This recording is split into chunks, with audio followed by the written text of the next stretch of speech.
Mafia Mukhtar Ansari की मौत के बाद विभिन्न दल बयानबाजी में जुटे हैं। ये बयान अनायास नहीं है, बल्कि इसमें सियासी निहितार्थ है। मुख्तार परिवार की पकड़ सिर्फ मुसलमानों तक सीमित नहीं थी, बल्कि हिंदू आबादी का एक वर्ग भी समर्थक रहा है।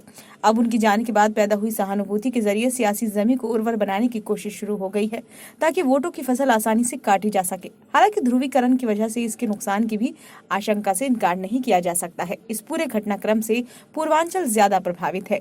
मुख्तार की मौत के बाद सपा अध्यक्ष अखिलेश यादव ने बिना मुख्तार का नाम लिए जेल में मौत पर सवाल खड़े किए। उन्होंने कहा कि हर हाल में किसी के जीवन की रक्षा करना सरकार का दायित्व होता है, लेकिन सपा के ही राष्ट्रीय महासचिव शिवपाल सिंह यादव ने मुख्तार का नाम लेने में कोई संकोच नहीं किया। न सिर्फ उन्होंने मुख्तार का नाम लिया, बल्कि सम्मान के साथ पूर्व विधायक वश्री लगाते हुए भावपूर्ण श्रद्धांजलि व्यक्त की। कांग्रेस महासचिव अनिल यादव ने संस्थानिक हत्या का आरोप लगाया। एक दिन की चुप्पी के बाद प्रदेश सरकार में कैबिनेट मंत्री और सुभाषपा के अध्यक्ष ओम प्रकाश राजभर ने मुख्तार अंसारी को गरीबों का मसीहा करार दिया और स्वामी प्रसाद मौर्य ने मुख्तार के घर जाकर शोक संवेदना जताने का ऐलान किया है। एआईएमआईएम के अध्यक्ष असदुद्दीन ओवैसी ने मुख्तार को जेल के अंदर मारने और जांच कराने की मांग कर सियासी हलचल पैदा कर दी। मुख्तार के पक्ष में एक के बाद एक आ रहे बयान के सियासी मायने हैं। दरअसल माफिया मुख्तार और उनके परिवार की सियासी पकड़ भले मऊ, गाजीपुर, आजमगढ़ सहित पूर्वांचल के कुछ जिलों तक रही हो, लेकिन ये परिवार पूरे प्रदेश से किसी न किसी रूप से जुड़ा रहा। मुख्तार के दादा कांग्रेस के अध्यक्ष थे और पिता कैबिनेट के नेता थे। मुख्तार के भाई अफजाल अंसारी ने सियासी पारी की शुरुआत कम्युनिस्ट पार्टी से की।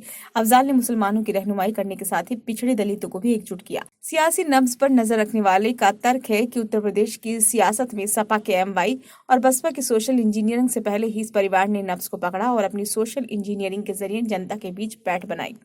यही वजह है कि गाजीपुर में सिर्फ 10% मुस्लिम आबादी होने के बाद भी अफजाल पहले विधायक और फिर सांसद चुने जाते रहे हैं। यही हाल मऊ में मुख्तार का भी रहा है। दूसरी अहम बात यह भी है कि मुख्तार की मौत न्यायिक हिरासत में हुई है। मुख्तार परिवार बार बार कानून की दुहाई देता रहा है और अब भी दे रहा है, तो इसके भी सियासी मायने हैं। इससे मुख्तार परिवार के प्रति सहानुभूति बढ़ी है। उसके समर्थकों के बीच ये संदेश गया है कि मुख्तार के साथ अन्याय हुआ है।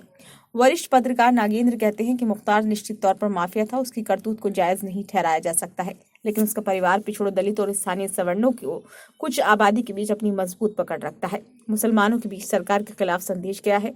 इसे विभिन्न दल अपने लिए माकूल मान रहे हैं। यही वजह है कि वे भी अब मुख्तार के पक्ष में खड़े हैं, जो कल तक सियासी तौर पर विरोध करते रहे हैं। ब्यूरो रिपोर्ट, नई दिल्ली।